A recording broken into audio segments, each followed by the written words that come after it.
അപ്പോൾ സംഭവം എന്നാന്ന് വെച്ച് കഴിഞ്ഞാൽ ഈ ചേട്ടൻ മതിലൊക്കെ ചാടി ബാറ്റും പിടിച്ച് പോകുന്നത് എന്തിനാ? ക്രിക്കറ്റ് കളിക്കാനാണ്. ക്രിക്കറ്റിനോട് പാഷനുള്ള ഒരുപാട് പേരുണ്ടല്ലോ. അപ്പോൾ ഒരു അവധി ദിവസം കിട്ടുമ്പോഴത്തേക്കും ക്രിക്കറ്റ് കളിയൊക്കെ ഭയങ്കര ആഘോഷമാണ്.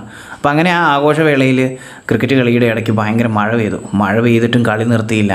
ആഘോഷങ്ങൾ തുടർന്നുകൊണ്ടേയിരുന്നു. രസകരമായ മാച്ചുകൾ നടന്നുകൊണ്ടിരുന്നു. പിന്നെ അവസാനം ഇപ്പം മഴ അങ്ങോട്ട് കൂടാൻ തുടങ്ങി. പിന്നെ മാച്ച് നമുക്ക് സ്റ്റോപ്പ് ചെയ്യേണ്ടി വന്നു. എന്തായാലും മാച്ച് സ്റ്റോപ്പ് ചെയ്താലും അതൊരു രസമായിരുന്നു. ശരിക്കും ഇങ്ങനെ ഒരു ക്രിക്കറ്റ് മാച്ചും ഇതൊക്കെ വരുമ്പോൾ ശരിക്കും കുറേ ആൾക്കാരുടെ ഒരു യൂണിറ്റി ഉണ്ടാകുന്നു. കുറേ ആൾക്കാരെ പരിചയപ്പെടാൻ പറ്റുന്നു. അവസാനം കളി നിർത്തി നമ്മൾ അവിടുന്ന് പോകേണ്ടി വന്നു. കാരണം ഗ്രൗണ്ട് നിറയെ മഴവെള്ളമായി.